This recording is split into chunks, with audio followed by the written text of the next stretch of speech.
کھانے سے پہلے منہ دھونے کا حکم اس لیے ہے کہ ہاتھ منہ کام میں مصروف ہوتے ہیں اور ان ہاتھوں سے جدا جدا کام کیے جاتے ہیں، اور یہ ہاتھ کبھی گیلی چیز پر لگ گئے، کبھی سوکھی چیز پر لگ گئے، کبھی مطلب کہ مٹی میں لگ گئے، کبھی گارے میں لگ گئے، کبھی سیمنٹ میں لگ گئے، کبھی فرنیچر میں لگ گئے، تو کبھی کہاں تو کبھی کہاں، تو جدا جدا کام ہوتے ہیں ہاتھوں سے، تو اس لیے حکم دیا گیا کہ کھانے سے پہلے وضو کیا جائے، اور وہ ہے گٹوں تک ہاتھ دھونا اچھے انداز میں۔ اور کھانے کے بعد منہ دھونے کا حکم اس لیے ہے کہ کھانے کی وجہ سے ہاتھ منہ چکنے ہو جاتے ہیں، اور جب یہ چکناہٹ ہوگی مونچھوں کو لگے گی، داڑھی کو لگے گی، اور یہی چکناہٹ جب لگی رہے گی تو یہ بدبو کا ذریعہ بنے گی، تو اس لیے نفاست، صفائی ستھرائی اسی میں ہے کہ کھانے کے پہلے بعد وضو کر کے یہ چیزیں صاف کر لی جائیں۔ جن کی داڑھی، جیسے میری گھنی داڑھی ہے، یہاں پر اگر لگ گئی، رات کو بندہ جب سوتا ہے تو رال ٹپکتی ہے، تو رال ٹپکتی ہے داڑھی پر آتی ہے، بدبو کا ذریعہ بنتی ہے، صبح لوگ منہ بھی نہیں دھوتے، تو اسی طرح منہ دھونے، صفائی ستھرائی کی جو اب بات چل رہی ہے، صفائی ستھرائی کا ہمیں اہتمام کرنا چاہیے۔ صبح اٹھیں گے تو ہم اچھے انداز میں اٹھیں گے اور منہ دھوئیں گے، وضو کریں گے، اور ذہن نصیب کہ بندہ موسم اچھا ہو تو غسل بھی کر لے۔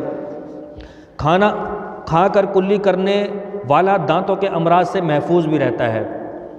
اور اسی طرح وضو میں مسواک کا عادی بھی دانتوں اور معدے کے امراض سے بچا رہتا ہے۔ کھانے سے پہلے اور بعد ہاتھ منہ دھونے کے کئی طبی فوائد بھی ہیں، جس کو ہم میڈیکل بینیفٹس کہتے ہیں۔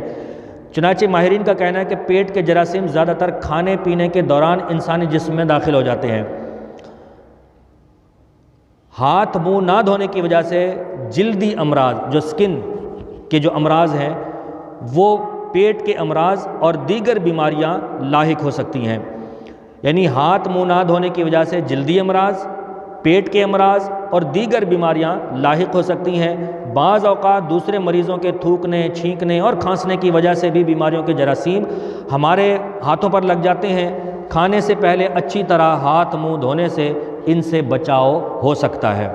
اسی طرح کھانے کے بعد ہاتھ منہ نہ دھونے سے کھانے سے آلودہ مقامات پر جراثیم پیدا ہوتے اور بڑھتے رہتے ہیں، یوں بیماریاں پھیل سکتی ہیں۔ لہٰذا عافیت اسی میں ہے کہ کھانے سے پہلے اور بعد ہاتھ منہ دھونے کی عادت بنائی جائے۔ ہاں، اس پر ثواب تب ملے گا جب سنت پر عمل کرنے کی نیت ہوگی، ورنہ صرف اور صرف صفائی حاصل ہونے کے اور کچھ نہیں ملے گا۔ تو صفائی ستھرائی یہ سنت ہے، ہم آگے پڑھیں گے انشاءاللہ یہ آئے گا۔ تو صفائی ستھرائی یہ بہترین عادت ہے، امیری ہو یا غریبی ہو، تندرستی ہو یا بیماری، ہر حال میں صفائی ستھرائی انسان کی عزت و وقار کی محافظ ہے۔